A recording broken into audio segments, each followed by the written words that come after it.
milionário. Vê sua ex-esposa grávida trabalhando como garçonete. O que aconteceu em seguida mudou tudo. Eduardo Vasconcelos tinha uma caneta Montblanc de ouro maciço suspensa no ar. A 3 milímetros de assinar o contrato mais lucrativo de sua vida quando o mundo inteiro parou de girar.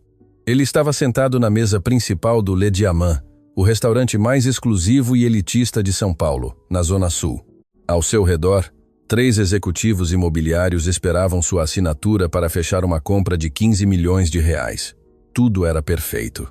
O terno azul marinho de Eduardo, impecável, feito sob medida, sem gravata, mas projetando o poder absoluto de um homem de 32 anos que havia conquistado a cidade. Sua barba curta e perfeitamente aparada, sua postura dominante.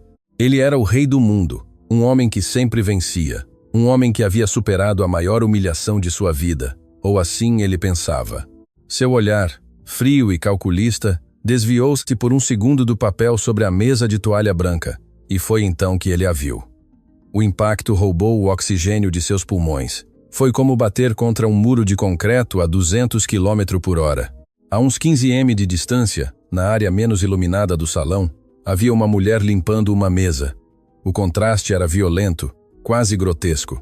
Em meio à elegante decoração de tons dourados, mármore e cristais finos, a mulher usava um uniforme de limpeza laranja berrante, barato e desgastado, com golas e bordas brancas. Dissonava completamente. Mas não foi o uniforme que paralisou Eduardo. Foi ela, Isabela, sua ex-esposa. A caneta escorregou dos dedos de Eduardo e bateu na mesa de cristal com um som seco, manchando o documento milionário com uma grossa gota de tinta preta. "Tudo em ordem, Eduardo?" perguntou um dos executivos com a testa franzida. Eduardo não respondeu, não piscou, não respirou. Seus olhos escuros estavam fixos na mulher que estava ao longe.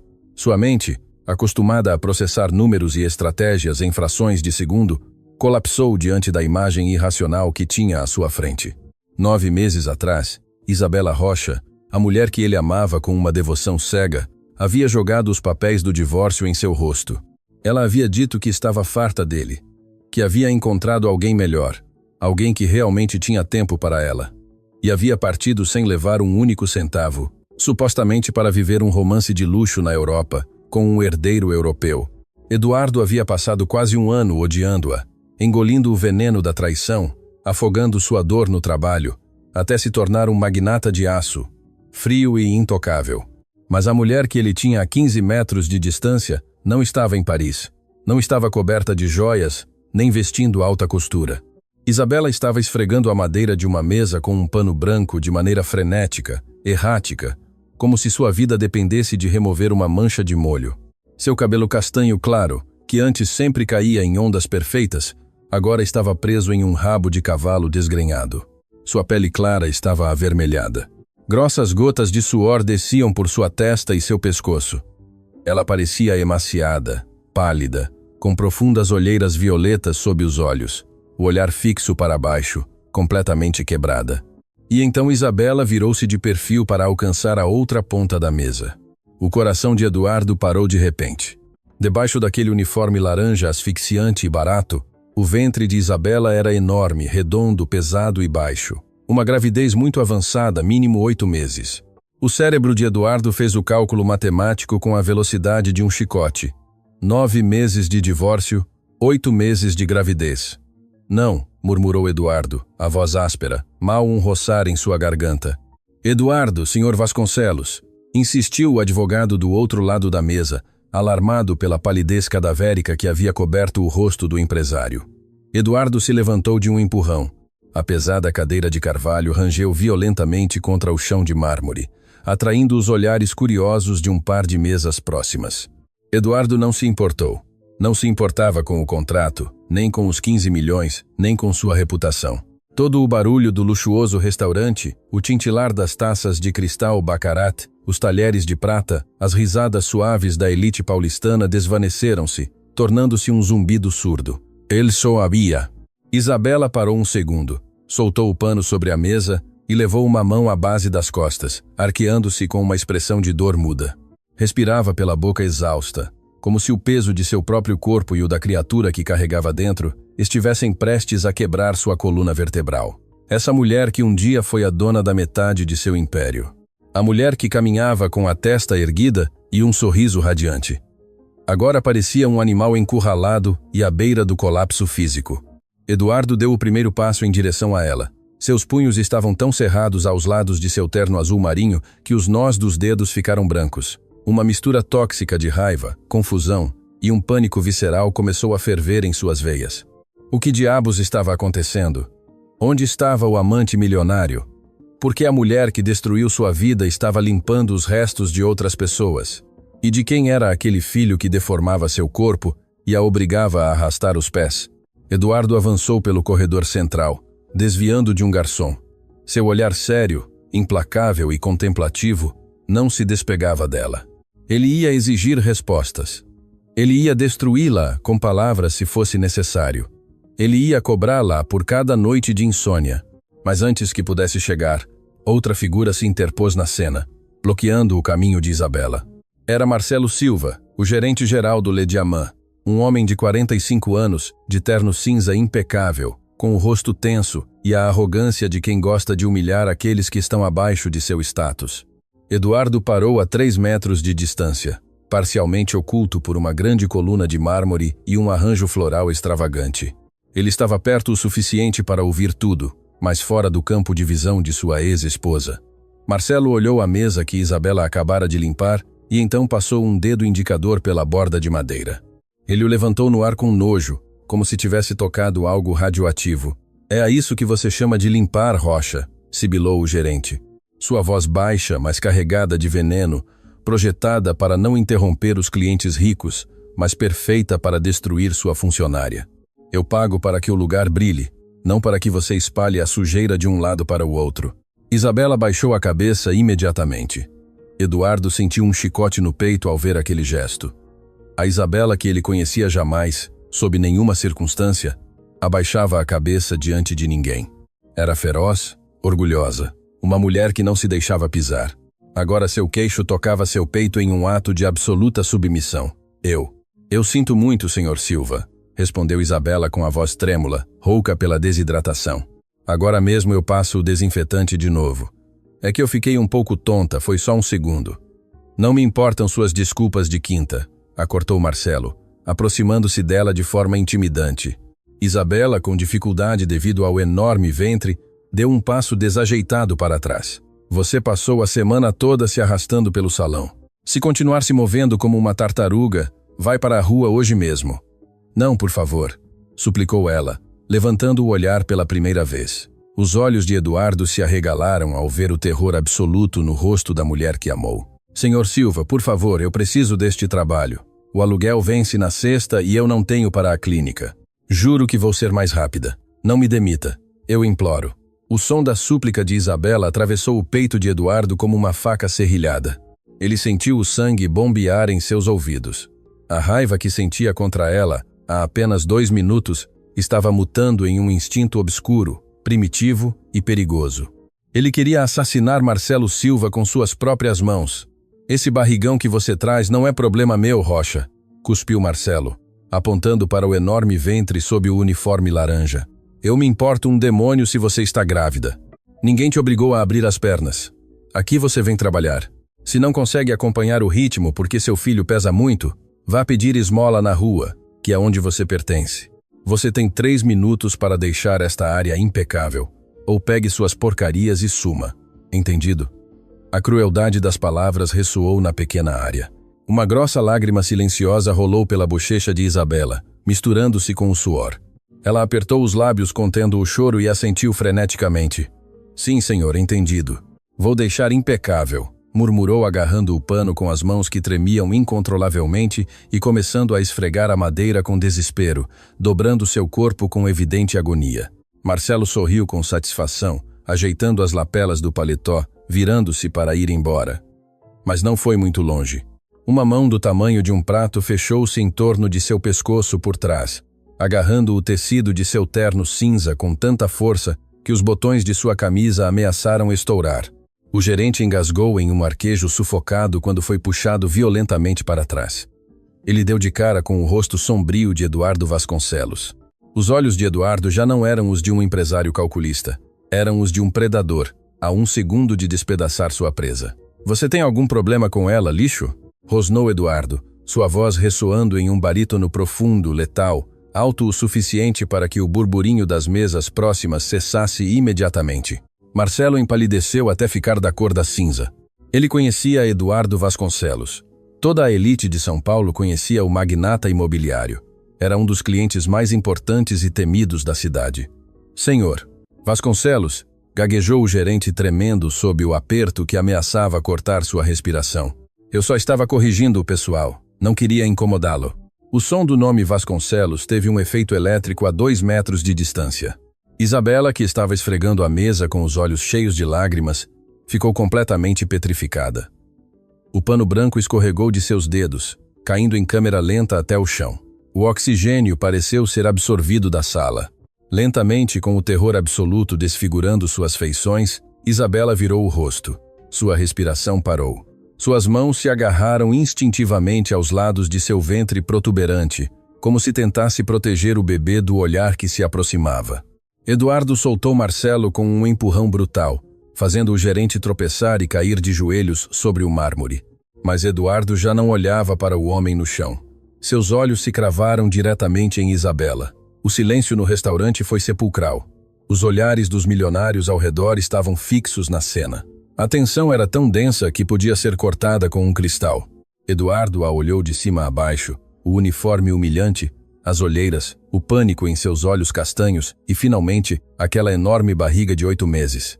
Isabela recuou um passo, chocando-se contra uma bandeja de copos vazios que um garçom havia deixado por perto. A bandeja caiu no chão. O som dos cristais estourando em 1000 pedaços quebrou o silêncio como um tiro, mas nenhum dos dois se imutou. Estavam frente a frente o milionário traído e a ex-esposa destruída. Eduardo, Javier, sussurrou Isabela com os lábios tremendo incontrolavelmente, recuando outro passo, querendo desaparecer, fugir, morrer antes que ele fizesse a única pergunta que ela havia jurado nunca responder. Eduardo deu um passo em direção a ela, esmagando os cristais quebrados com seus sapatos italianos, seus olhos ardendo de dor e raiva. Meses, Isabela.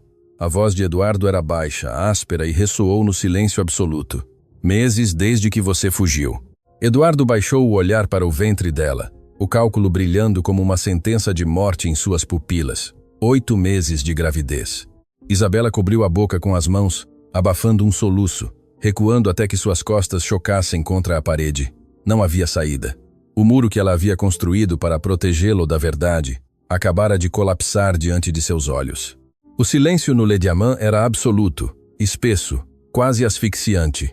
As dezenas de comensais milionários, acostumados a reclamar se o vinho não estivesse na temperatura exata, agora continham a respiração.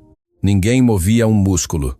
No chão de mármore, Marcelo, o temido gerente, continuava de joelhos, esfregando o pescoço avermelhado, paralisado pela violência contida que emanava do terno azul marinho de Eduardo Vasconcelos. Mas Eduardo não via mais ninguém. O mundo inteiro havia se reduzido à mulher encurralada contra a parede, Isabela, sua Isabela, ou a mulher que um dia o foi. O cérebro de Eduardo, uma máquina treinada para devorar dados financeiros e detectar fraudes em segundos, trabalhava agora a uma velocidade vertiginosa, mas não com números de contas bancárias, com meses, com datas, com lembranças que lhe queimavam o sangue. 9 meses exatos. Desde aquela tarde chuvosa em que ela jogou as alianças de casamento sobre a bancada de granito de sua mansão. 9 meses, desde que o olhou com um desprezo glacial, afirmando que ele não era suficiente, que havia encontrado um homem de verdade, um empresário, europeu que lhe daria o mundo que Eduardo lhe negava por estar sempre trabalhando. 9 meses, desde que desapareceu sem deixar rastros, bloqueando suas chamadas, sumindo do mapa. E agora, à sua frente, um ventre que gritava a verdade anatômica impossível de ocultar. 8 meses. O cruzamento de olhares foi devastador. Eduardo procurou nos olhos castanhos de Isabela a mulher fria e calculista que o havia abandonado, mas não a encontrou. Em seu lugar, subiu um animal ferido, aterrorizado. Suas mãos finas e ásperas, antes sempre adornadas com manicure perfeita e diamantes, agora estavam vermelhas, rachadas pelos produtos de limpeza, e se agarravam ao seu ventre protuberante com uma força protetora instintiva. 8 meses. A voz de Eduardo não foi um grito, foi um sussurro rouco carregado de um veneno que paralisou Isabela. Você está grávida de 8 meses. Isabela engoliu em seco. O pânico lhe oprimiu o peito, cortando sua respiração. Seus olhos se encheram de lágrimas que se recusavam a cair. Ela sabia que Eduardo era brilhante. Sabia que ele não demoraria mais de 5 segundos para fazer a subtração. Se ela havia partido há 9 meses e o bebê tinha 8, a concepção ocorreu exatamente nas semanas anteriores ao divórcio. Semanas em que eles ainda compartilhavam a mesma cama. Eduardo, por favor, suplicou ela com um fio de voz, apertando-se contra a parede forrada de fina madeira, como se quisesse se fundir com ela. Vá embora. Não faça um escândalo aqui. Que eu vá embora. Eduardo soltou uma risada seca, desprovida de qualquer humor, um som que fez tremer os garçons mais próximos. Que eu não faça um escândalo. Você desaparece. Me destrói a vida, me diz que vai a Paris com um magnata que vai te tratar como uma rainha. E eu te encontro limpando miséria em São Paulo, morta de fome e prestes a dar à luz. Eduardo deu um passo à frente, encurtando a distância. Sua imponente figura cobriu Isabela com sua sombra. O cheiro de seu perfume caro, madeira e especiarias atingiu Isabela, desenterrando 1000 lembranças que a golpearam como um martelo no estômago. A matemática não fecha, Isabela. Eduardo elevou a voz pela primeira vez, um rugido que ecoou no teto de pé direito duplo do restaurante. 9 meses sem te ver, 8 meses de gravidez. Quem é o pai? A pergunta flutuou no ar como uma sentença de morte. Marcelo, do chão, tentou intervir, aterrorizado de perder seu emprego ou o prestígio do lugar. Esse é, Sr. Vasconcelos. Se a funcionária o está incomodando, a segurança pode retirá-la pela porta de serviço imediatamente. Eduardo nem sequer o olhou. Virou o rosto apenas 1 milímetro, seus olhos escuros, destilando uma fúria homicida.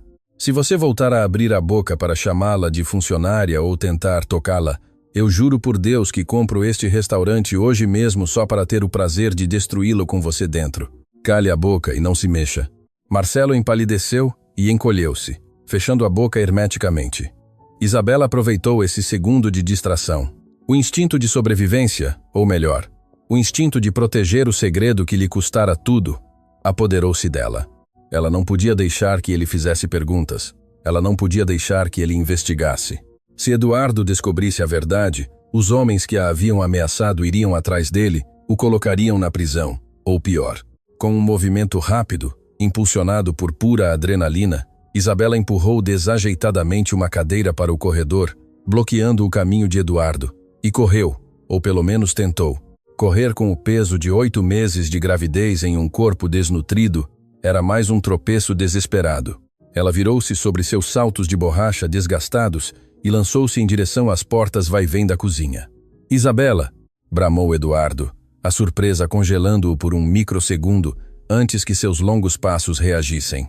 Ela empurrou as portas metálicas da cozinha com ambas as mãos. O calor dos fornos, o cheiro de gordura, carne selada e a gritaria dos chefes a envolveram.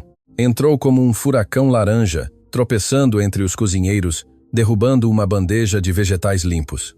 "Cuidado, Isabela!" gritou um ajudante de cozinha, desviando dela por pouco. "Saiam da frente." Foi o rugido que o seguiu. As portas vai-vem voltaram a abrir-se com violência, batendo na parede. Eduardo Vasconcelos entrou na cozinha, ignorando as normas de salubridade, ignorando o caos que deixava em seu rastro. Seu terno de grife não se encaixava naquele inferno de aço inoxidável e gordura, mas ele avançava como um tanque de guerra.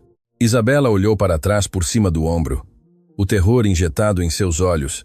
Chegou à porta traseira de emergência, empurrou-a com todo o peso de seu corpo e saiu para a noite de São Paulo. O golpe da porta de metal, ao se fechar, retumbou nas paredes de tijolo. O beco traseiro do Le Diamant era o reverso exato da moeda.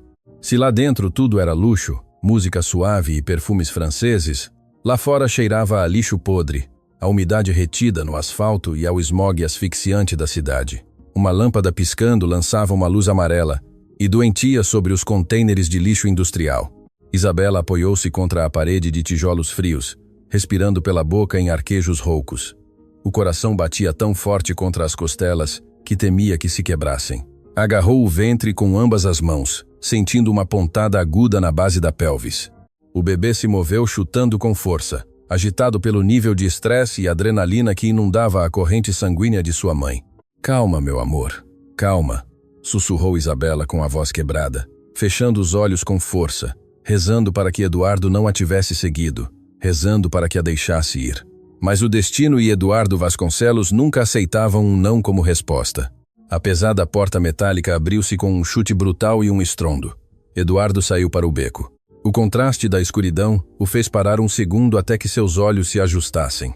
E ali a viu, acovardada junto aos latões de lixo, suja, tremendo, envolvida naquele maldito uniforme laranja que lhe revirava o estômago de indignação e dor. Caminhou em direção a ela com passos lentos, pesados, predadores. Cada passo ressoava no asfalto molhado. Isabela levantou o queixo, forçando-se a construir o muro de gelo que a havia salvado 9 meses atrás. Tinha que mentir, tinha que ser cruel.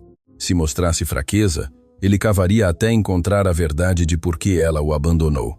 "Vá embora, Eduardo!" gritou Isabela antes que ele estivesse a 2 metros. "Não quero te ver, me deixe em paz." Eduardo parou a escassos centímetros dela.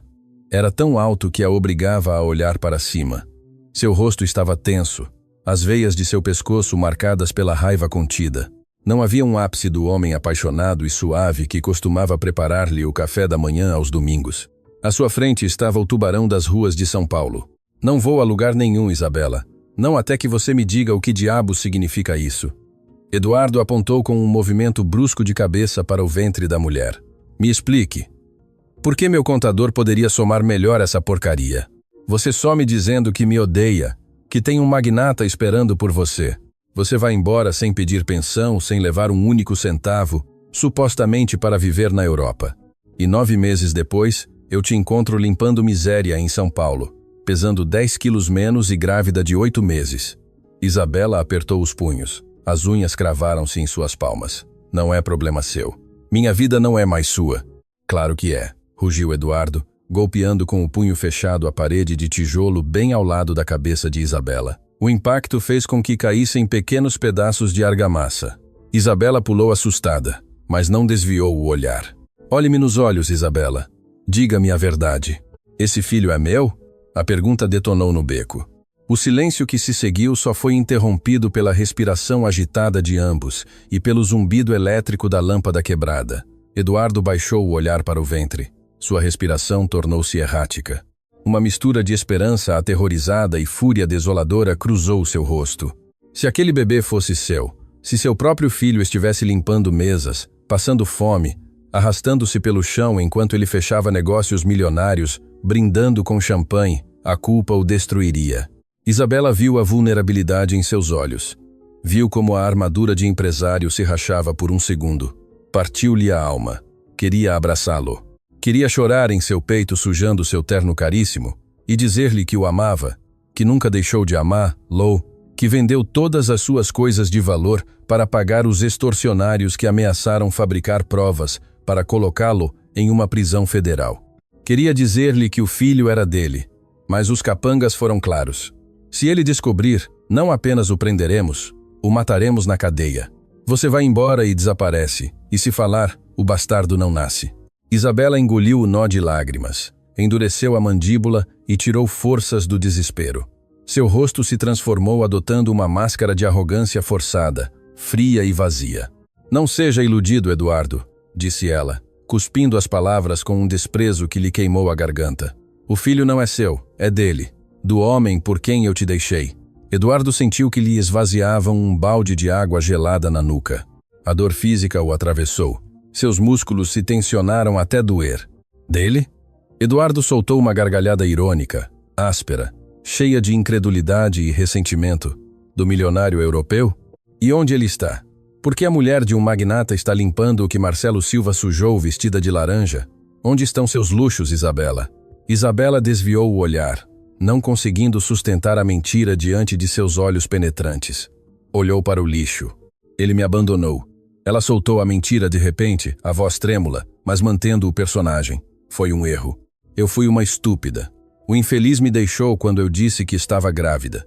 Cancelou meus cartões e me deixou jogada. Tive que voltar para São Paulo. Tive que procurar trabalho do que fosse para não morrer de fome. Eduardo processava cada palavra. Seus olhos escaneavam o rosto de Isabela como um detector de mentiras. Observou o lábio partido pela desidratação. Observou a postura de seus ombros encurvados. Observou a vergonha em seu rosto. Então é isso, murmurou Eduardo recuando meio passo, como se a simples proximidade dela o contaminasse. Você me trocou por uma fantasia. Foi-se rolar com um idiota por dinheiro e quando ele te deixou com o problema no ventre, você terminou varrendo miséria. O karma é uma vadia impiedosa, não é, Isabela? As palavras de Eduardo foram como facadas diretas no coração. Isabela sentiu que se afogava, mas assentiu lentamente, aceitando o castigo, aceitando o ódio nos olhos do homem por quem estava sacrificando sua vida. Sim, Eduardo, sussurrou ela. Uma lágrima traiçoeira escapando por fim e rolando por sua bochecha suja. Eu sou uma estúpida. Você tem razão. Já viu como sou miserável. Já teve sua vingança. Agora, por favor, vá embora. Deixe-me continuar trabalhando para poder comprar fraldas para meu filho. Eduardo a olhou por um longo segundo. O ódio era evidente, sim, mas a inteligência de Eduardo Vasconcelos não se apagava pela raiva. Havia algo na voz de Isabela. Havia algo na forma em que ela apertava os dentes, na forma em que seu corpo tremia não de medo, mas de dor física. As peças não se encaixavam completamente. A mulher interessada e impiedosa que ela descrevia não pediria perdão com os olhos enquanto cuspia veneno com a boca, mas o orgulho é um monstro cego. Eduardo endireitou sua postura, ajustou as lapelas de seu paletó com um gesto calculista, voltando a vestir a armadura inquebrantável de aço. Seu rosto se tornou uma máscara inexpressiva, letal. Você me dá pena, Isabela, disse ele, sua voz fria como o gelo. Espero que o salário mínimo te alcance para o orgulho. Sem dizer mais uma palavra, Eduardo Vasconcelos deu meia volta e caminhou de volta para a porta traseira do restaurante. Abriu-a com força, entrou na cozinha e deixou que o metal se fechasse de repente atrás dele, deixando Isabela sozinha na escuridão do beco. No instante em que ele desapareceu, as pernas de Isabela falharam. Ela desabou sobre o asfalto sujo, segurando o ventre com força, e começou a chorar de uma maneira inconsolável, um choro mudo, dilacerante, afogando-se em sua própria dor em meio ao lixo. Ela havia salvado Eduardo mais uma vez, mas dentro do restaurante, Eduardo não caminhou para a porta de saída. Caminhou diretamente para sua mesa, pegou seu telefone e digitou um número.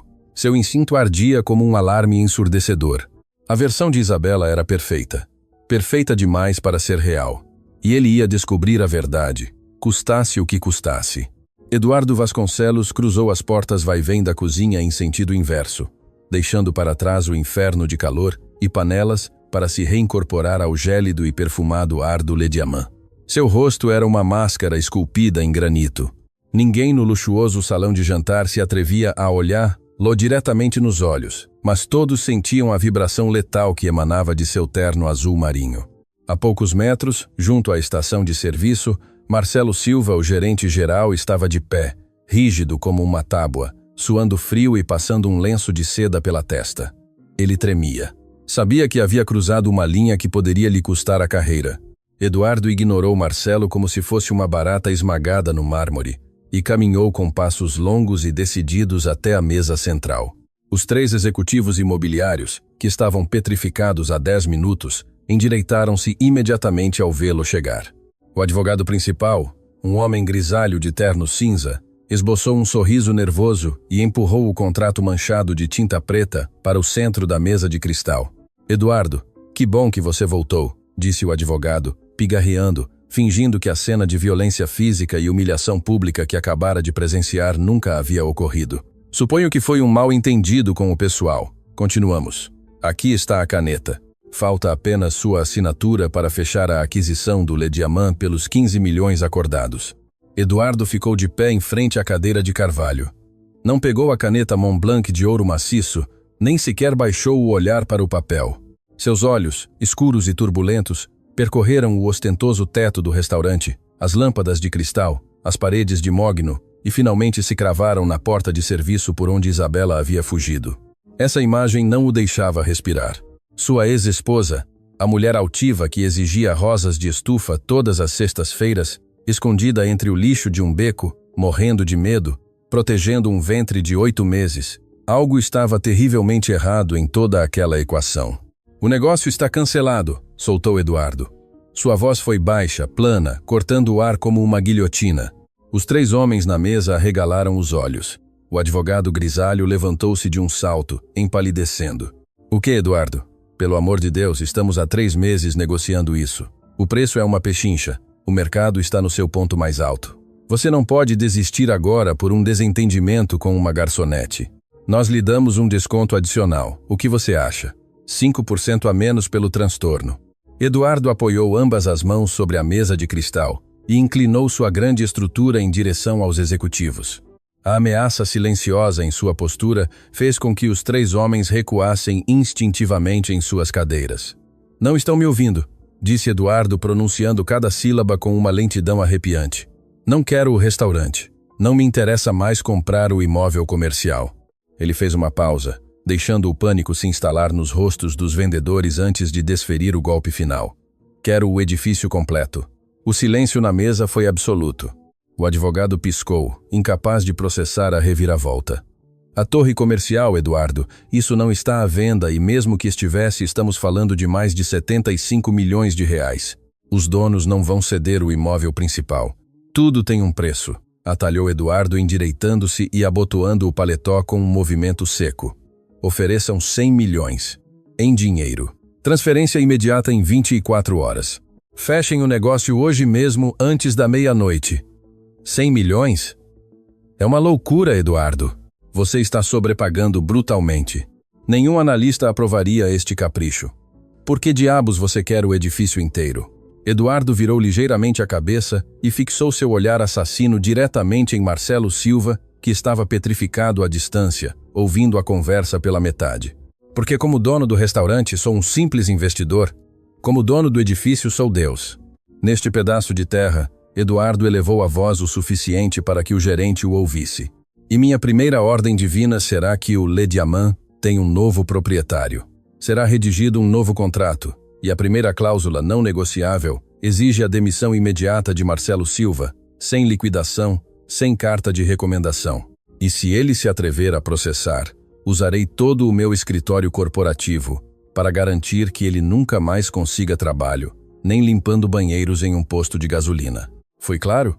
O advogado engoliu em seco, assentindo freneticamente, aterrorizado pela demonstração de poder puro e desequilibrado que Eduardo acabara de exibir. Sim, claro, Eduardo. Redigirei a oferta imediatamente.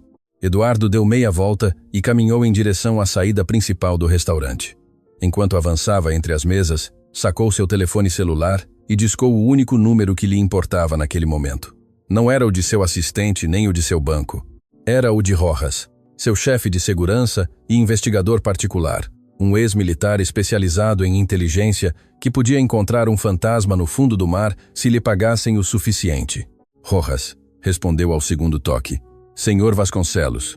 Rojas, pare o que estiver fazendo. Preciso que você mobilize todos os seus homens agora mesmo, ordenou Eduardo, empurrando as pesadas portas de vidro do restaurante e saindo para a quente noite paulistana. Quero um relatório completo sobre Isabela Rocha, minha ex-esposa.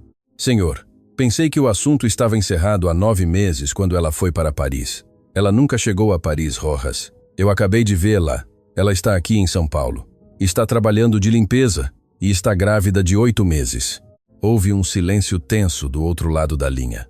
Rojas, acostumado a situações extremas, soube imediatamente a gravidade do assunto pelo tom fraturado na voz de seu chefe. Entendido, senhor. Que perímetro eu busco? Tudo. Grunhiu Eduardo subindo na parte traseira de sua caminhonete blindada enquanto seu motorista fechava a porta. Quero suas contas bancárias. Quero registros médicos de hospitais públicos e privados. Quero vídeos de segurança de caixas eletrônicos. Quero saber onde ela dorme, o que come, com quem fala e o que diabos ela fez cada maldito dia desde que cruzou a porta da minha mansão há 9 meses. Quero saber quem é o amante que supostamente a engravidou ou se ele alguma vez existiu. Isso requer invadir sistemas fechados, chefe. É caro e leva tempo. Não me importo com o custo, gritou Eduardo batendo no encosto do banco do passageiro com o punho fechado, fazendo tremer o interior da caminhonete.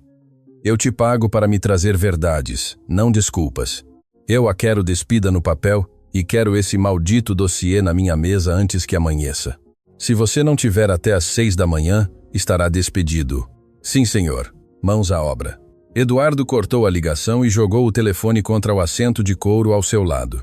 Cobriu o rosto com ambas as mãos, esfregando os olhos com desespero.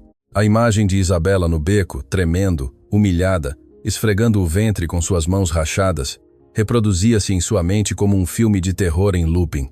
Você me dá pena, ele havia dito. Eduardo apertou os dentes até que a mandíbula lhe doesse. Se o filho fosse daquele estúpido milionário, ele mesmo se encarregaria de afundar os dois. Mas se os números batessem, se aquele ventre de 8 meses fosse o resultado de suas últimas noites juntos, Eduardo soube naquele instante que o mundo ia arder. O descobrimento do abismo. Eram 4h15 da manhã. O escritório principal da Vasconcelos Real Estate, no 40º andar de uma das torres mais altas de São Paulo, estava imerso na penumbra. Apenas a lâmpada de mesa de Eduardo lançava um cone de luz fria sobre a imensa mesa de vidro temperado. Atrás dele, as janelas do chão ao teto mostravam a cidade dormindo, um tapete de luzes laranjas e brancas que parecia infinito. Eduardo não havia tirado o terno. Estava há horas andando em círculos como um leão enjaulado, bebendo café preto que já tinha sabor de ácido em seu estômago vazio. Não conseguia fechar os olhos sem ver o olhar aterrorizado de Isabela. O som da porta eletrônica abrindo-se quebrou o silêncio da madrugada. Rojas entrou. Usava uma jaqueta de couro escura e seu rosto curtido por anos no exército parecia inusitadamente pálido e tenso. Ele carregava nas mãos um envelope pardo grosso, volumoso, que parecia pesar 1 tonelada. Eduardo parou de repente. Sua respiração acelerou. Diga-me que você tem, Rojas. Rojas avançou até a escrivaninha e deixou o envelope cair sobre o cristal com um golpe seco, pesado, definitivo. Não olhou para Eduardo nos olhos.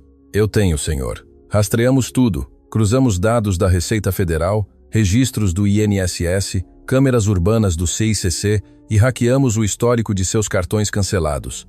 Eu tenho tudo. Eduardo se aproximou da escrivaninha, sua mão tremendo ligeiramente enquanto se aproximava do envelope. Quem é o cara? Perguntou a voz rouca, recusando-se a abrir o pacote. Quem é o europeu? Onde está escondido o covarde que a deixou assim? Rojas engoliu em seco e cruzou as mãos nas costas em posição de descanso, adotando um tom estritamente profissional para amortecer o golpe. Não há europeu, senhor Vasconcelos. Nunca houve nenhum magnata. Verificamos bases de dados migratórias e de companhias aéreas globais. Isabela Rocha não saiu de São Paulo nos últimos 9 meses. Nem sequer pisou em um aeroporto. A história do amante milionário em Paris foi uma mentira fabricada. Eduardo sentiu que lhe arrancavam o ar dos pulmões. Seus dedos roçaram a borda do envelope. Uma mentira, sussurrou sentindo um zumbido agudo nos ouvidos. Então, por que ela me deixou? Por que ela saiu de casa gritando que me odiava? Abra o envelope, chefe. As respostas não vão te agradar. Eduardo rasgou o papel pardo com violência. Um maço de fotografias, impressas a cores e dezenas de documentos financeiros, caíram espalhados sobre o cristal iluminado. A primeira fotografia atingiu Eduardo diretamente no centro do peito. Mostrava Isabela com um suéter velho e gasto caminhando por uma calçada quebrada na favela de Paraisópolis, uma das zonas mais marginalizadas e perigosas da cidade. Ela carregava sacolas plásticas do supermercado e seu ventre já era muito evidente. Na segunda foto, Isabela estava subindo por uma escada em caracol enferrujada, agarrando-se ao corrimão metálico com expressão de esgotamento absoluto. Essas são capturas de câmeras de segurança vizinhas de 2 semanas atrás, explicou Rojas, apontando para a imagem. Esse é o seu endereço atual. Ela vive em um quarto de laje e cimento na cobertura, 12 quadrado metro. O banheiro é compartilhado com outros 4 inquilinos. Paga R$ 1.500 de aluguel por mês e está com 2 meses de atraso. Meu Deus! Exclamou Eduardo dando um passo para trás, levando uma mão ao peito como se tivesse recebido um impacto de bala. Era minha esposa. Ela era a dona de tudo isso. Por que ela está vivendo na miséria? Por que não sacou dinheiro de suas contas conjuntas antes do divórcio? Eu nunca bloqueei os cartões dela até que ela desapareceu. Rojas deslizou um extrato de conta sobre o cristal, empurrando-o para Eduardo.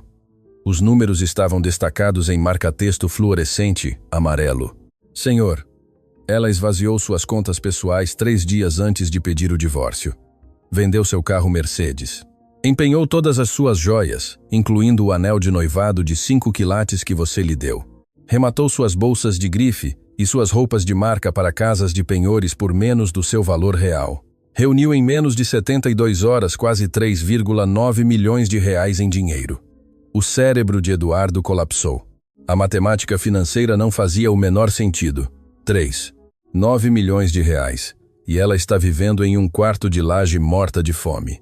Isso é impossível. Em que ela gastou o dinheiro? Drogas, apostas. Rojas balançou a cabeça lentamente e a compaixão em seus duros olhos de militar foi o que verdadeiramente aterrorizou Eduardo. Não gastou, senhor. Ela transferiu. Tudo, até o último centavo. Rojas apontou para uma folha de transferências eletrônicas criptografadas que sua equipe havia conseguido descriptografar naquela mesma madrugada. Aparece um depósito único de 3,9 milhões de reais para uma conta fantasma nas Ilhas Cayman. Rastreamos a conta matriz usando contatos de inteligência federal.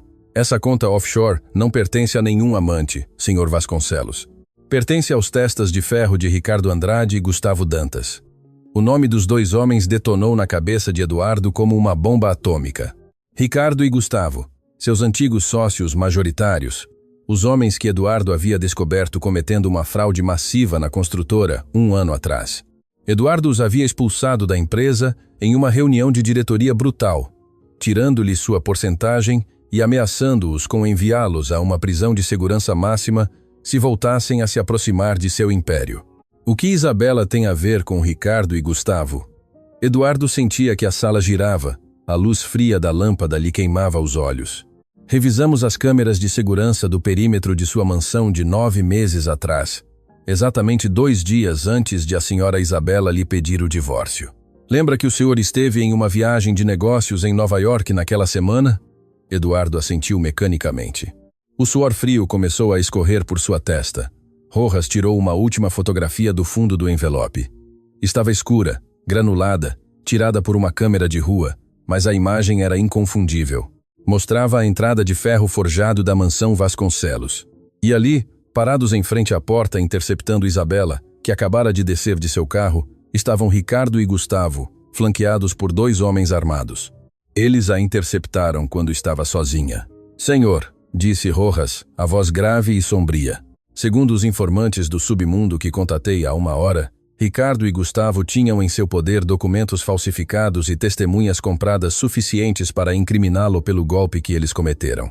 A evidência falsa era perfeita, Eduardo. Se a apresentassem a um juiz federal, o senhor não apenas perdia a empresa, como passaria 20 anos em uma prisão de segurança máxima. As pernas de Eduardo cederam. Teve que agarrar-se à borda da mesa de cristal para não cair no chão. O ar não entrava em seus pulmões.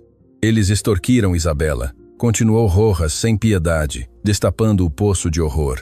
Eles exigiram 3,9 milhões de reais em dinheiro para entregar-lhe a única cópia dessa evidência falsa e deixá-lo em paz. E lhe puseram uma condição a mais.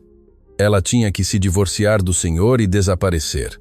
Se o senhor tentasse procurar os extorsionários, ou se ela lhe dissesse uma única palavra da chantagem, eles o matariam e a ela. O silêncio que preencheu o escritório do 40 grau andar foi ensurdecedor. Eduardo baixou o olhar para as fotos espalhadas. Isabela caminhando com o suéter rasgado. Isabela dormindo em um colchão no chão. Isabela limpando mesas no Le Diamant para ganhar gorjetas e pagar R$ 1.500 de aluguel. Ela não o havia traído. Ela não havia ido com outro homem. Ela o havia abandonado para salvar sua vida e seu império. Ela havia assumido o papel da vilã cruel, suportando seu ódio e seu ressentimento durante 9 meses, porque era a única maneira de protegê-lo. Ela vendeu até sua última gota de dignidade para pagar o resgate da liberdade de Eduardo. E o bebê? Oh, Deus! O bebê! Eduardo cobriu a boca com a mão, abafando um soluço gutural. Um som que parecia arrancado do fundo de sua alma. As lágrimas quentes e furiosas brotaram de seus olhos escuros caindo sobre o cristal da mesa e manchando os documentos financeiros. Se não havia amante europeu, se ela nunca havia estado com outro homem, se os 9 meses coincidiam perfeitamente com a última semana que dormiram juntos antes que ela assinasse o divórcio, o bebê, A voz de Eduardo quebrou-se em 1000 pedaços, afogando-se em lágrimas. Caiu de joelhos sobre o carpete cinza de seu escritório de luxo, agarrando-se ao peito, destroçado pelo nível de sacrifício que sua esposa havia feito. O bebê é meu. Essa criança é minha. O homem mais poderoso da cidade, o empresário implacável que não sentia piedade por ninguém, desabou no chão chorando como uma criança ao se dar conta do que havia feito. Ele havia humilhado a mãe de seu filho. A havia deixado sozinha em um beco escuro, esfregando seu ventre cansado enquanto ele a olhava com nojo. Rojas deu um passo à frente agachando-se junto a ele. Senhor Vasconcelos, levante-se. Temos um problema muito pior. Eduardo levantou o olhar com os olhos vermelhos e o rosto banhado em lágrimas. O que poderia ser pior que essa pesadelo? Rojas lhe estendeu um último papel, um relatório médico de uma clínica comunitária. Quando rastreamos suas visitas médicas, descobrimos isto. A senhora Isabela não foi trabalhar hoje no Le Diamant. Sua chefe de turno a mandou para a clínica pública há 3 horas. Seu estado de desnutrição severa e o estresse extremo ao qual foi submetida ontem à noite provocaram complicações mortais. Isabela tem pré-eclâmpsia severa. Eduardo sentiu que o mundo parava por completo. Ela está na emergência do Hospital das Clínicas e os médicos dizem que ela e o bebê não passarão desta noite. Eduardo Vasconcelos não se lembra de ter se levantado. Não se lembra de ter cruzado as portas de vidro de seu escritório corporativo, nem da descida vertiginosa no elevador privado do 40º andar. Sua mente havia se fraturado, deixando unicamente espaço para um instinto primitivo e desesperado, chegar até ela. As portas do elevador se abriram no estacionamento subterrâneo. As chaves. Dê-me as malditas chaves. Rugiu Eduardo, arrancando o controle da caminhonete blindada de seu motorista, que recuou assustado contra a parede de concreto. Rojas correu atrás dele, subindo no banco do passageiro, justo quando o motor voito da caminhonete rugiu com uma ferocidade ensurdecedora. Os pneus cantaram no pavimento polido, deixando um rastro de fumaça preta e cheiro de borracha queimada, enquanto Eduardo acelerava em direção à rampa de saída. A agulha do velocímetro disparou. Eram 4h32 da manhã. As ruas de São Paulo estavam vazias, envoltas na névoa acinzentada da madrugada. Eduardo dirigia como um homem possuído, furando semáforos vermelhos, cruzando as avenidas principais a mais de 160 km/h. Suas mãos apertavam o volante forrado em couro com tanta força que os nós dos dedos pareciam prestes a romper a pele. Em sua cabeça, as palavras da noite anterior se repetiam como uma tortura implacável. Você me dá pena, Isabela. Espero que o salário mínimo te alcance para o orgulho. Eduardo soltou um grito abafado, um som gutural que ressoou no interior da cabine de luxo. Bateu no peito com o punho fechado, tentando arrancar a dor física que lhe esmagava os pulmões. Fui eu, Rojas, gritou Eduardo com a voz dilacerada pelas lágrimas. Fui eu quem a empurrou ao limite. Ontem eu a encurralei naquele beco. Gritei que ela era um lixo. Deixei aquele imbecil do gerente a humilhar na minha frente. Ela estava me salvando a vida e eu a estava destruindo. Rojas, agarrado à alça de segurança pela velocidade suicida do veículo, sacou seu telefone. Senhor, concentre-se na estrada. Já contactei o diretor de cirurgia do Hospital Albert Einstein.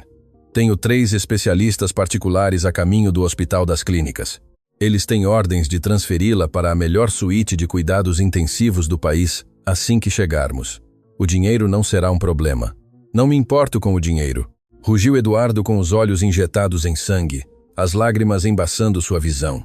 Se ela morrer, Rojas, se meu filho não nascer, eu vou queimar a cidade inteira começando por mim mesmo. Ao longe, as luzes de emergência do Hospital das Clínicas recortaram a escuridão. Era um edifício enorme, cinzento, desgastado pelo tempo e pela falta de orçamento, um lugar saturado de dor e carências, o exato oposto do mundo de mármore e ouro em que Eduardo havia vivido, enquanto sua esposa grávida limpava mesas para sobreviver. Eduardo freou a caminhonete bruscamente, invadindo a faixa de ambulâncias e desceu antes que o motor desligasse completamente. Correu para as portas da emergência. O impacto da realidade dentro do hospital foi como receber um golpe com um bastão de beisebol no estômago. A sala de espera era um caos asfixiante. Dezenas de pessoas dormiam em cadeiras de plástico duro, mulheres chorando nos cantos, o cheiro de desinfetante barato misturado com suor e doença. As luzes fluorescentes piscavam, lançando um tom mortuário sobre as paredes descascadas. Eduardo atravessou a sala empurrando as pessoas sem cerimônia. Sua imponente figura em seu terno azul marinho de grife, agora amassado e sem gravata, destoava violentamente da miséria do lugar. Chegou ao balcão da recepção, um vidro blindado sujo atrás do qual uma enfermeira exausta digitava em um computador antigo. Isabela Rocha? Exigiu Eduardo batendo no vidro com a palma da mão aberta. Onde ela está? Deu entrada há 3 horas. A enfermeira levantou o olhar irritada. Senhor, faça silêncio. Isto é um hospital. O senhor tem que pegar uma senha e esperar. Não vou esperar um maldito segundo, bramou Eduardo, sua voz ressoando por toda a sala de emergência, fazendo com que os seguranças na porta ficassem em alerta. Eu sou Eduardo Vasconcelos. Comprarei este hospital inteiro e a demitirei, e a cada maldito diretor se não me disserem em que cama minha esposa está nos próximos 5 segundos. Rojas chegou logo atrás, mostrando sua identificação militar e intervindo antes que os guardas sacassem seus cacetetes. É uma emergência crítica, senhorita. Paciente com pré-eclâmpsia severa. Isabela Rocha, por favor. A enfermeira empalideceu ao ouvir o tom dos homens e verificou a tela rapidamente. Área de choque no fundo do corredor, cruzando as portas vermelhas. Mas não podem entrar lá. É acesso restrito. Eduardo não esperou que ela terminasse a frase.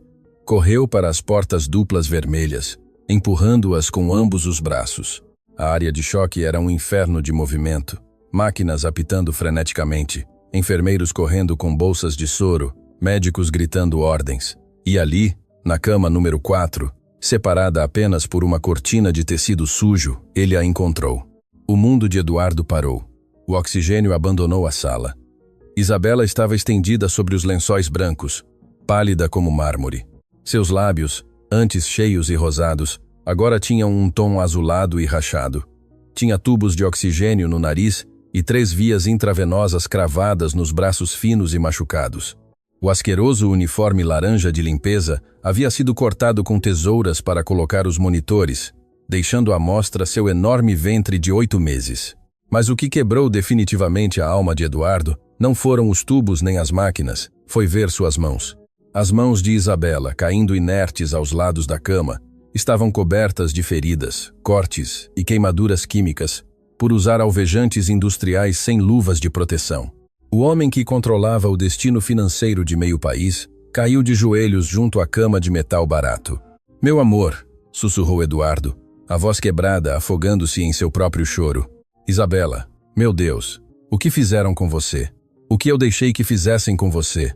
Pegou uma daquelas mãos maltratadas, levando-a aos lábios e beijando cada cicatriz, cada queimadura, banhando sua pele com lágrimas quentes. Perdoa-me, perdoa-me. Minha vida, por favor, não me deixe. Eu te suplico, não me deixe. Os alarmes do monitor cardíaco sobre a cama começaram a apitar com uma cadência aguda, rápida e aterrorizante. A linha verde subia e descia erraticamente. Senhor, você tem que sair daqui agora mesmo, gritou um enfermeiro tentando afastar Eduardo da maca. Não vou soltá-la, rugiu Eduardo, agarrando-se à mão de sua esposa, como se fosse um salva-vidas no meio do oceano. Um médico jovem com a bata amassada, olheiras profundas e o rosto endurecido por 1000 batalhas perdidas na emergência, abriu caminho empurrando as cortinas. Era o Dr. Ramiro, chefe de plantão. Limpem a área. Preparem 100 mg de labetalol intravenoso. A pressão já está em 190 por 120, ordenou o médico verificando a tela do monitor antes de cravar seus olhos furiosos em Eduardo. Quem diabos é você? E o que faz na minha área de choque? Segurança, tirem-no daqui. Rojas interceptou os guardas na entrada da cortina, formando um muro intransponível com seu corpo. Eduardo levantou-se lentamente, sem soltar a mão de Isabela. Seus olhos escuros, inundados em lágrimas, refletiam a ferocidade de um leão ferido. Eu sou Eduardo Vasconcelos. É minha esposa e é meu filho que está em seu ventre. O doutor. Ramiro parou de repente, olhou o terno de milhares de dólares de Eduardo, olhou seu relógio suíço e depois olhou para a paciente desnutrida, suja e destroçada, que usava um uniforme de zelador barato. A indignação cruzou o rosto do médico como um relâmpago. Ó esposo! O doutor soltou uma risada amarga e desdenhosa, avançando um passo em direção a Eduardo até ficar a centímetros de seu rosto. Não se importou com o dinheiro nem com a aura de poder do magnata. Em sua sala de emergência, ele era a autoridade máxima. Onde caralhos o senhor esteve nos últimos 8 meses, senhor Vasconcelos? O golpe da pergunta atingiu Eduardo em cheio no rosto. Quis responder. Quis explicar o engano, a extorsão de seus sócios, o maldito orgulho que o havia cegado. Mas as palavras morreram em sua garganta. Tudo soava a desculpas vazias diante do corpo agonizante de sua esposa. Fui um imbecil. Conseguiu articular Eduardo com a voz quebrada pelo arrependimento absoluto. Fui um cego, mas já estou aqui. Tenho os 3 melhores especialistas do Hospital Albert Einstein esperando lá fora. Exijo que a transfiram imediatamente. Já ordenei um helicóptero médico. Vou levá-la para cuidados intensivos particulares. Oh, doutor! Ramiro negou com a cabeça, sua expressão tornando-se sombria, quase funesta. Guarde sua carteira, senhor Vasconcelos. Não pode transferi-la para lugar nenhum. Se a mover desta cama, se a colocar em uma ambulância ou em um helicóptero, sua esposa entrará em parada cardíaca antes de chegar ao estacionamento e o bebê asfixiará em minutos. Ficam aqui.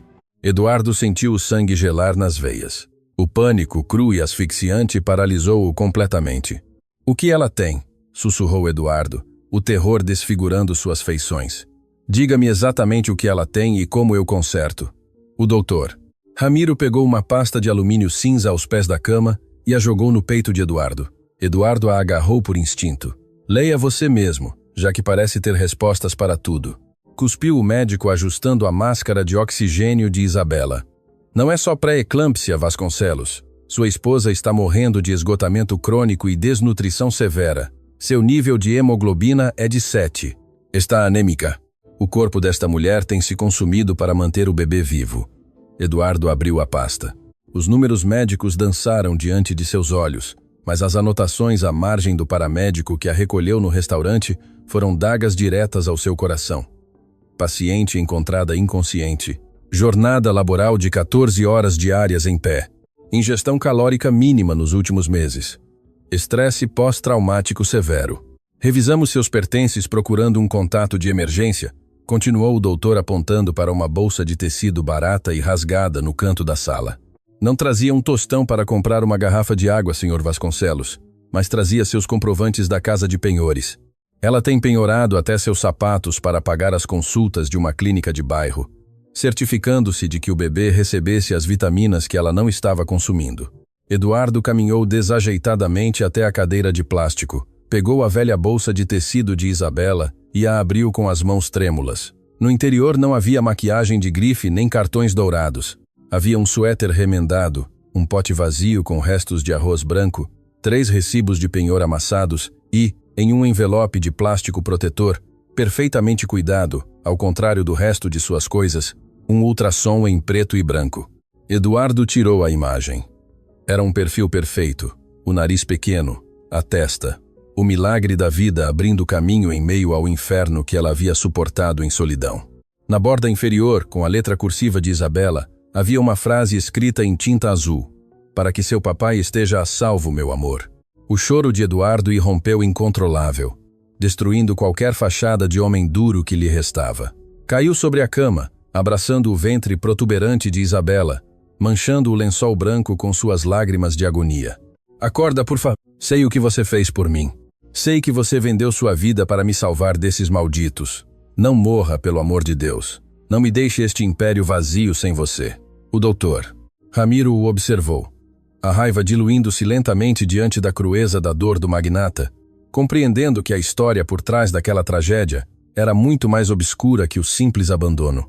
"Senhor Vasconcelos", disse o médico, sua voz baixando de tom, adotando uma urgência clínica e fria. "A pressão sanguínea não cede. Os rins de Isabela estão começando a falhar devido à pré-eclâmpsia." Eduardo levantou o rosto com os olhos inchados. "O que isso significa?" O doutor olhou os monitores. Depois olhou para o ventre de Isabela. "Significa que o corpo de sua esposa já não pode suportar a gravidez. O estresse extremo que sofreu ontem à noite foi o gatilho final. A placenta está se desprendendo." O som agudo e contínuo do monitor fetal começou a soar na pequena sala, preenchendo o espaço com a advertência de uma morte iminente. O ritmo do coração do bebê estava caindo drasticamente. Código vermelho na sala 4. Gritou o Dr. Ramiro para o corredor, sua voz cortando o ar com a autoridade do pânico controlado. Parem o centro cirúrgico 2, chamem a neonatologia imediatamente. As portas vai e vem se abriram. 4 enfermeiros entraram correndo, destravando os freios da maca de Isabela. Para onde a estão levando? Eduardo se interpôs no caminho, aterrorizado, recusando-se a soltar a mão dela. Para o centro cirúrgico, Vasconcelos, gritou o médico, empurrando-o para o lado. Temos que tirar essa criança nos próximos 10 minutos, ou os 2 vão morrer nesta maca. Rápido! Empurrem! Eduardo correu junto à maca pelo longo corredor iluminado pelas luzes fluorescentes brancas. As rodas rangiam contra o chão de linóleo. Isabela seguia inconsciente, sua cabeça balançando com o movimento, sua respiração superficial e irregular. Eu te amo com a minha vida inteira. Resista, meu amor, sussurrava Eduardo em seu ouvido, correndo ao lado dela até que chegaram às pesadas portas metálicas da área cirúrgica. Até aqui, Sr. Vasconcelos. Um guarda de segurança robusto barrou sua passagem com ambos os braços. As portas duplas se fecharam de repente. Através do pequeno vidro da porta, Eduardo viu a maca de Isabela desaparecer sob as potentes luzes do centro cirúrgico. Ele ficou ali parado no corredor vazio, com as mãos manchadas do suor frio de sua esposa, o ultrassom de seu filho amassado no punho e a alma pendendo por um fio. O homem que ontem acreditava controlar tudo, hoje só podia rogar de joelhos ao destino que lhe desse a oportunidade de redimir-se. O corredor fora dos centros cirúrgicos era um túnel interminável, de luz branca, frio e asséptico. Eduardo Vasconcelos, o homem que fazia tremer as juntas diretivas mais impiedosas do país, estava sentado no chão de linóleo com as costas apoiadas contra a parede, olhando fixamente para suas próprias mãos. Estavam manchadas de sangue, o sangue de Isabela. O relógio pendurado sobre as portas metálicas duplas marcava 5h47 da manhã. Ele estava a 1h15 de agonia pura. Cada segundo que a luz vermelha de cirurgia em curso permanecia acesa, sentia que uma prensa hidráulica lhe esmagava as costelas. Rojas, parado estoicamente a alguns metros de distância, mantinha a guarda, recusando chamadas urgentes da empresa. Nada importava. O império imobiliário de Eduardo podia arder até os alicerces naquele mesmo instante, e a ele não importaria em absoluto. O silêncio sepulcral do corredor foi rasgado pelo som de passos apressados e a respiração agitada de alguém correndo. As portas do fundo se abriram de repente. Uma mulher robusta de uns 50 anos cruzou o umbral. Usava sua roupa de rua mal posta sobre o uniforme do Le Diamant. Seu rosto estava banhado em suor e lágrimas. Era Dona Fátima, a colega garçonete de Isabela, a única pessoa que havia demonstrado um pingo de humanidade com ela naquele inferno de restaurante. Isabela! Onde está Isabela Rocha? Gritou Dona Fátima, sua voz rebatendo nas paredes estéreis, procurando alguma enfermeira com desespero. Me ligaram do turno da noite. Disseram que a trouxeram em código vermelho. Rojas deu um passo à frente para interceptar, LA por protocolo de segurança, mas Eduardo levantou uma mão trêmula do chão, ordenando-lhe em silêncio que a deixasse passar. Eduardo reconheceu a mulher. Havia-a visto de relance ontem à noite, observando aterrorizada da cozinha como Marcelo humilhava sua ex-esposa. Dona Fátima parou de repente ao ver o magnata caído no chão do hospital. Seu olhar passou da surpresa absoluta a um ódio fervente, profundo e visceral. Não se importou com o terno caro de Eduardo, nem com a presença do guarda-costas gigante. Avançou até ficar à sua frente, apontando-o com um dedo trêmulo. Você, cuspiu Dona Fátima com um desprezo que fez Eduardo levantar o olhar. Você é o desgraçado de ontem à noite, o monstro de R$2.000. Veio terminar o trabalho. Veio ver se a humilhação que lhe fez passar ontem à noite finalmente a matou. Eduardo engoliu em seco. O nó em sua garganta era tão grande que quase não lhe permitia respirar. Levantou-se lentamente, apoiando-se na parede. Não se defendeu. Não levantou a voz. Seus olhos injetados em sangue e seu rosto desfigurado pela dor pegaram Dona Fátima de surpresa, mas a mulher não recuou. Sou seu esposo, disse Eduardo com a voz reduzida a um fio rouco e fraturado. Sou o pai do bebê. Dona Fátima arregalou os olhos. O impacto da revelação pareceu paralisá-la por um segundo. Então soltou uma gargalhada amarga, seca e cheia de veneno. O esposo? Dona Fátima encurtou a distância, cravando seus olhos nos de Eduardo. Onde diabos estava o esposo quando aquela menina chorava até vomitar no banheiro do restaurante porque não tinha nem para um paracetamol? Onde estava o pai do ano quando ela comia as sobras dos pratos dos clientes? Porque ela estava há 3 dias sem provar bocado para poder pagar a clínica. Cada palavra de Dona Fátima era um tiro a queima-roupa direto no peito de Eduardo. Ele já conhecia os dados frios graças a Rojas, conhecia a extorsão de seus ex-sócios, conhecia os 9 milhões transferidos para as Ilhas Cayman. Conhecia a ameaça de morte que a obrigou a fingir que não o amava. Mas a crueza do que Isabela havia vivido dia após dia, a realidade física de seu sacrifício, o estava estripando vivo. Eu não sabia, sussurrou Eduardo, fechando os olhos com força, deixando que as lágrimas voltassem a brotar. Ela mentiu para me proteger. Acreditei que ela havia me abandonado por outro, pois claro que o protegeu. Pedaço de cego. Explodiu Dona Fátima, golpeando o peito de Eduardo com ambas as mãos. Um ato pelo qual Rojas teria quebrado pescoços em qualquer outra circunstância, mas Eduardo se deixou golpear, recebendo o castigo que sentia merecer. Essa moça chegou para pedir trabalho há 8 meses, tremendo como uma folha. Tinha terror de que uns homens de terno preto a encontrassem. Escondia-se cada vez que um carro de luxo passava pela avenida. Vendeu seus casacos em pleno dezembro para comprar cobertores baratos e todo o maldito tempo, acariciava a barriga e sussurrava para seu bebê que tudo ia ficar bem, que o sacrifício valia a pena porque seu papai estava a salvo. Eduardo cobriu o rosto com as mãos, soluçando sem controle, seus ombros tremendo violentamente. Eu lhe emprestei dinheiro para as passagens de ônibus, continuava Dona Fátima, sua própria voz quebrando em choro. Eu lhe rogava que descansasse, que não carregasse as bandejas pesadas, mas ela dizia que não podia, que se a demitissem daquele quarto de laje, o bebê nasceria na rua. E ontem que você apareceu, vi como a alma dela caiu no chão. Você era o herói das histórias dela, o homem por quem ela estava se deixando morrer de fome. E a olhou com nojo, deixou que Marcelo a tratasse como lixo. Basta! Suplicou Eduardo, caindo de joelhos novamente, destroçado em 1000 pedaços, sua testa tocando o chão frio do hospital. Por favor, já basta. Fui um imbecil. Fui um covarde cego pelo orgulho. Daria minha vida inteira neste maldito instante para estar naquela mesa de operações em seu lugar. Dona Fátima baixou o olhar para o homem mais poderoso da cidade, reduzido a cinzas pelo peso de sua própria arrogância. A fúria da mulher transformou-se lentamente em uma profunda pena. Ajoelhou-se pela metade e colocou uma mão no ombro dele. Pois peça a Deus que ela seja mais forte que seu orgulho, Sr. Vasconcelos, sussurrou Dona Fátima com dureza. Porque ontem à noite, depois que você foi embora, eu a encontrei caída no beco do lixo. Estava perdendo sangue. Ela me disse que já não aguentava mais. Me disse, pelo menos ele já me odeia o suficiente para nunca mais me procurar. Já está a salvo. O som metálico das portas duplas abrindo-se interrompeu a sentença. A luz vermelha de cirurgia apagou-se. Eduardo se levantou do chão como uma mola, limpando o rosto manchado de lágrimas, sua respiração detida completamente. O Dr. Ramiro saiu do centro cirúrgico. Sua bata verde estava manchada de sangue escuro. Ele tirou a máscara cirúrgica, deixando ver um rosto emaciado pelo esgotamento, banhado em suor.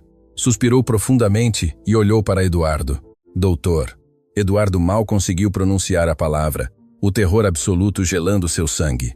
O médico assentiu lentamente. Nós a perdemos 2 vezes na mesa. Tivemos que usar o desfibrilador. O doutor fez uma pausa, medindo suas palavras diante do magnata à beira do colapso. Mas sua esposa tem o instinto de sobrevivência de um animal selvagem defendendo sua cria. Sobreviveu à cesariana de emergência e conseguimos deter a hemorragia interna. Eduardo soltou um grito abafado, apoiando-se na parede, sentindo que sua alma voltava ao corpo. Dona Fátima cobriu a boca, começando a chorar de alívio. E meu filho? Perguntou Eduardo com o coração batendo a 1000 por hora. O bebê está vivo. É um menino, respondeu o doutor, esboçando um levíssimo sorriso compassivo. Prematuro, baixo peso e com dificuldades respiratórias severas. Acabaram de intubá-lo e transferi-lo para a unidade de cuidados intensivos neonatais em incubadora. A batalha apenas começa para ele, mas está respirando, Sr. Vasconcelos. Sua esposa, contra todo o prognóstico médico e humano, conseguiu mantê-lo com vida o tempo suficiente. Quero vê-la. Preciso vê-la agora mesmo.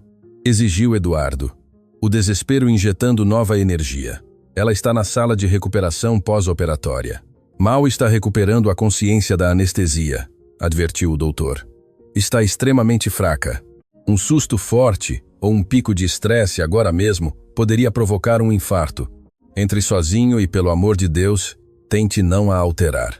Eduardo assentiu freneticamente, deixou Dona Fátima chorando abraçada a Rojas, empurrou suavemente as portas do corredor esterilizado e caminhou para o quarto do fundo. Ia recuperar sua família. O quarto de recuperação estava na penumbra.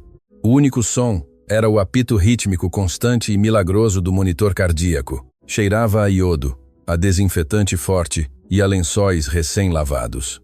Eduardo parou no umbral, sentindo que o ar se adensava. Isabela estava na cama do centro. Parecia uma boneca de porcelana quebrada. Sua pele tinha uma palidez translúcida. Seu cabelo estava colado à testa pelo suor frio.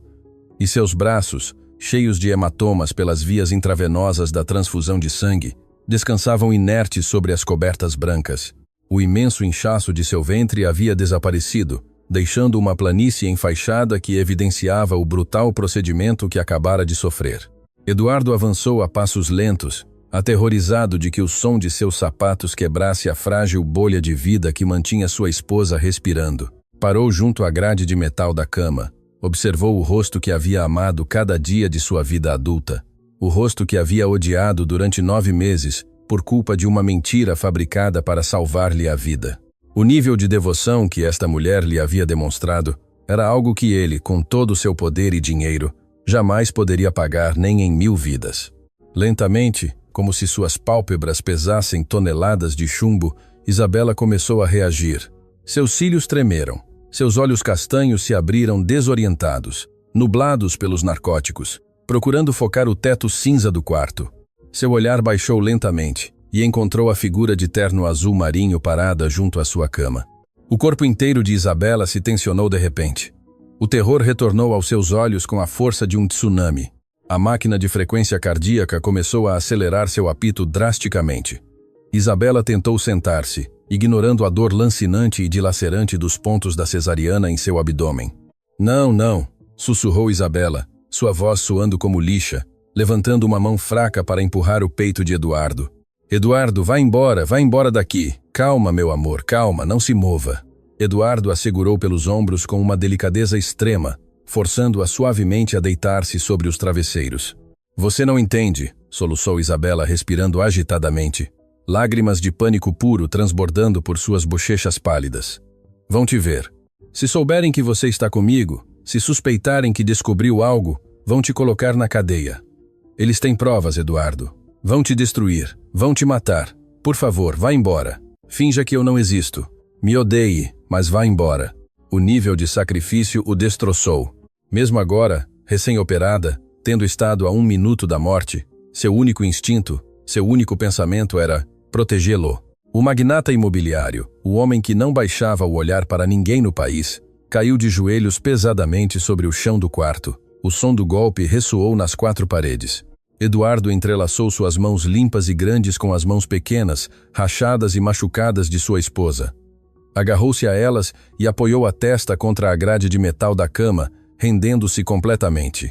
Acabou, Isabela, disse Eduardo, levantando o rosto banhado em lágrimas, sua voz firme, mas carregada de uma devoção absoluta. O inferno acabou, eu sei de tudo. Isabela parou seu esforço. O monitor cardíaco estabilizou seu ritmo bruscamente, como se o coração dela tivesse pulado uma batida. O quê? O quê? O quê? Balbuciou sem poder acreditar. Eu sei de tudo, repetiu Eduardo, apertando suas mãos e beijando seus nós dos dedos machucados. Conheço os nomes. Ricardo Andrade, Gustavo Dantas. Sei da conta nas Ilhas Cayman e sei dos capangas que te interceptaram na porta da mansão. Sei que você vendeu seus anéis, suas roupas, todo o seu mundo para pagar o resgate da minha liberdade. Sei que você me deixou sabendo que eu te odiaria apenas para salvar minha vida. O impacto das palavras de Eduardo quebrou o último muro de resistência de Isabela. A máscara gélida que ela havia usado durante 9 meses de agonia e humilhação desmoronou completamente. Um soluço primitivo carregado de dor, solidão e alívio escapou de sua garganta. Tinha tanto medo, Eduardo, chorou Isabela, apertando a mão de seu esposo com todas as suas forças. Todos os dias acreditava que te fariam mal. Quando você gritou comigo ontem à noite no beco, pensei que te havia perdido para sempre. Nunca me perdeu. Eduardo levantou-se do chão, sentando-se na borda da cama, e rodeou com cuidado os ombros de Isabela, atraindo-a para seu peito. Ele a abraçou como se fosse o cristal mais frágil do universo. Nunca deixei de te amar, nem por um segundo, mesmo quando o orgulho me cegava. Perdoa-me por duvidar de você. Perdoa-me por não ter visto que o amor da minha vida estava se imolando por mim. Perdoa-me por ter te deixado cair nessa miséria. Isabela afundou o rosto na camisa manchada e amassada de Eduardo, respirando o aroma familiar de sua colônia, sentindo-se segura pela primeira vez em quase um ano. Choraram juntos, agarrados um ao outro em meio àquela lúgubre sala de hospital, purificando o veneno da separação. Depois de alguns minutos, Isabela se separou levemente com os olhos injetados de pânico repentino. Suas mãos voaram instintivamente para seu ventre plano. O bebê, ofegou ela, aterrorizada. Eduardo, meu bebê. Não, eu sinto. Diga-me que não o perdi. Está vivo. Eduardo sorriu através das lágrimas, acariciando o cabelo suado de sua esposa, olhando-a com a maior adoração que um homem podia professar. Nosso filho está vivo, meu amor. É um guerreiro igual à sua mãe. Está na incubadora se recuperando, mas está vivo e a salvo. Isabela fechou os olhos e deixou cair a cabeça sobre os travesseiros, emitindo um suspiro de alívio que lhe tirou todo o ar dos pulmões. Nosso filho, murmurou ela com um sorriso exausto sulcando seu rosto emaciado. Eduardo a olhou em silêncio por alguns segundos. O amor e a culpa se agitavam em seu interior, mas rapidamente foram substituídos por uma energia distinta, mais escura, mais fria. Os homens que haviam feito isso com sua esposa, os covardes que a forçaram a limpar lixo grávida de 8 meses sob ameaças de morte, iriam pagar com sangue. Já não se tratava de negócios corporativos, isso era uma guerra pessoal. E Eduardo Vasconcelos ia utilizar todo o peso de seu império para apagá-los da face da terra. Você vai descansar agora, sussurrou Eduardo beijando sua testa. Vai ficar forte para o nosso filho. Eu te prometo pela minha própria vida que ninguém neste maldito mundo vai voltar a te tocar. O medo acabou hoje. Isabela abriu os olhos notando o brilho assassino nas pupilas de seu esposo. Conhecia Eduardo. Sabia que o homem de aço estava prestes a exibir seu verdadeiro poder. Eduardo, o que você vai fazer? Eduardo se levantou, ajustando seu terno arruinado, adotando uma postura que projetava um poder inquebrantável, obscuro e letal. Ricardo e Gustavo acreditam que roubaram meu império chantageando minha esposa, respondeu Eduardo, sua voz ressoando no quarto vazio como uma condenação à morte. Vou mostrar a eles o que acontece quando se desperta o verdadeiro dono do inferno. A partir de hoje, eu sou quem dita as regras e não vou deixar nem as cinzas deles. O despertar da besta. Eduardo Vasconcelos saiu do quarto de recuperação com o rosto transformado. A vulnerabilidade e as lágrimas dos últimos minutos haviam evaporado, dando lugar a uma frieza cirúrgica. Seus passos ressoavam no corredor como marteladas. Rojas, que o esperava lá fora, ficou de prontidão imediatamente ao notar a aura de morte que emanava de seu chefe. Rojas, disse Eduardo sem parar. Quero que os homens da equipe de assalto se posicionem. Não estamos mais coletando informações. Estamos executando. Senhor, Ricardo e Gustavo estão em uma reunião particular no Clube dos Empresários, celebrando o fechamento do trimestre, informou Rojas, seguindo o passo rápido do magnata. Eles pensam que o senhor ainda está afundado em seu escritório ou em seu restaurante de luxo? Não tem ideia de que encontramos a senhora Isabela. Eduardo parou em frente a uma grande janela que dava para a cidade. O sol começava a despontar por trás das montanhas de São Paulo, tingindo o céu de um vermelho violento. Eles acham que me têm encurralado com suas evidências falsas, murmurou Eduardo, sua voz baixando a um registro letal. Não sabem que ontem à noite eu comprei o edifício do Le Diamant. Não sabem que tenho o dossiê completo de sua fraude original que minha esposa pagou para ocultar. E o mais importante, não sabem que acabaram de converter um empresário em um açougueiro. Sacou seu telefone e discou um número de alta prioridade. Delegado, fala Eduardo Vasconcelos. Sim, o mesmo. Tenho um pacote de provas que envolve lavagem de dinheiro, extorsão agravada e tentativa de homicídio. Quero as ordens de prisão prontas para daqui a 1 hora. Não me importa quem eu tenha que acordar. Se o juiz não assinar, eu mesmo comprarei o fórum. Eduardo voltou à entrada da UTI neonatal antes de ir embora. Através do vidro, viu a pequena incubadora onde seu filho, um diminuto ser conectado a cabos, lutava por cada baforada de ar. O menino tinha os mesmos traços fortes de seu pai e a resistência inquebrantável de sua mãe. Resista, pequeno, sussurrou Eduardo contra o vidro. Seu papai vai limpar o mundo para que você e sua mamãe nunca voltem a ter medo. Minutos depois, 3 caminhonetes blindadas pretas saíram do hospital em alta velocidade. Eduardo ia no banco de trás, revisando um tablet com os movimentos bancários finais de seus inimigos. Ricardo e Gustavo haviam cometido um erro fatal: subestimar o amor de um homem que não tem nada a perder porque já recuperou tudo. O operativo foi rápido e silencioso. Enquanto o sol terminava de nascer, as caminhonetes de Vasconcelos e 2 viaturas da Polícia Federal interceptaram os ex-sócios no estacionamento privado do clube. Ricardo, gordo e arrogante, soltou seu copo de uísque ao ver Eduardo descer do veículo. Gustavo tentou correr, mas Rojas o derrubou no pavimento antes que desse 3 passos. Eduardo se aproximou de Ricardo, que tremia como uma folha. Eduardo, isso é um mal-entendido. Podemos negociar, balbuciou Ricardo. Eduardo não disse uma palavra. Desferiu um golpe seco no estômago que o deixou sem ar e depois inclinou-se sobre ele, sussurrando em seu ouvido. Isabela Rocha lhes envia seus cumprimentos do hospital. Ela sobreviveu e agora vocês vão desejar não ter nascido. Não vão para uma cela de luxo, Ricardo. Vão para a zona geral onde os presos sabem muito bem o que acontece com os que tocam uma mulher grávida.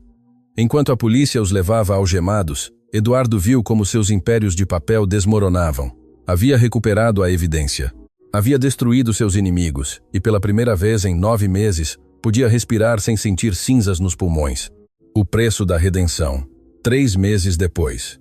A mansão Vasconcelos, em São Paulo, já não era o mausoléu frio e silencioso de antes. O jardim estava cheio de flores frescas e o ar vibrava com uma energia nova. Na varanda, sob a sombra de um grande carvalho, Isabela estava sentada em uma cadeira de balanço de vime. Usava um vestido de seda branca que realçava sua beleza recuperada, embora suas mãos ainda conservassem pequenas cicatrizes, marcas que ela se recusava a apagar com cirurgia a laser, porque diziam que era uma sobrevivente. Em seus braços dormia Eduardo Júnior. O bebê, que havia passado 6 semanas na incubadora, agora estava forte e saudável, com bochechas rosadas que eram o centro do universo de seus pais. Eduardo saiu para a varanda tirando o paletó, aproximou-se por trás e beijou o topo da cabeça de sua esposa. Depois acariciou com o dedo indicador a mãozinha do bebê. "Como estão meus tesouros?" perguntou Eduardo. Sua voz cheia de uma ternura que ninguém no mundo dos negócios acreditaria ser possível. "Estamos bem, Eduardo", respondeu Isabela, dedicando-lhe um sorriso radiante. "Dona Fátima ligou há pouco. Diz que a remodelação do novo restaurante vai de maravilha. Os funcionários não podem acreditar que agora são sócios do negócio." Eduardo sentou-se ao lado dela. Depois da tormenta. Sua primeira ação foi fechar o Le Diamant, demitir Marcelo com um processo que o deixou na rua e reabrir o lugar sob o nome O Milagre de Isabela, entregando a gestão e parte das ações a Dona Fátima e aos antigos colegas de sua esposa, que a ajudaram quando ela não tinha nada. "É o mínimo que eu podia fazer", disse Eduardo tomando a mão de Isabela. "Mas nada disso compensa o que você passou. Às vezes me acordo de noite e ainda te vejo naquele beco laranja." Isabela colocou uma mão em sua bochecha, detendo suas palavras. "Esse uniforme laranja ficou no passado, Eduardo. Foi o preço que paguei para que hoje estejamos aqui. Não o veja como uma humilhação. Veja-o como nossa armadura. Ensinou-me que sou mais forte do que pensava. E ensinou-me que você valia cada gota de suor." Eduardo a atraiu para si, abraçando-a e ao bebê, em um círculo protetor. O homem de aço havia aprendido que o verdadeiro poder não residia nas contas bancárias nem nos edifícios de 40 andares, mas na capacidade de sacrificar-se pelo que se ama. "Eu prometo", sussurrou Eduardo, olhando o horizonte da cidade que um dia quis conquistar, e que agora simplesmente habitava com paz. Que o resto da minha vida será para servir a você e ao nosso filho. Nunca mais estará sozinha. Nunca mais haverá segredos. Isabela apoiou a cabeça no ombro de seu esposo. O sol da tarde banhava a cena com uma luz dourada. A história que começou com um divórcio fingido, uma traição inventada e um uniforme de limpeza humilhante, terminava ali com a vitória do amor sobre a ambição. Eduardo Vasconcelos, o magnata que tinha tudo, finalmente compreendeu que só foi verdadeiramente rico no dia em que encontrou sua esposa limpando mesas na escuridão, porque nesse dia seu coração voltou a bater. A justiça havia sido feita. Os inimigos estavam atrás das grades e a família estava unida. O fantasma do uniforme laranja finalmente podia descansar em paz.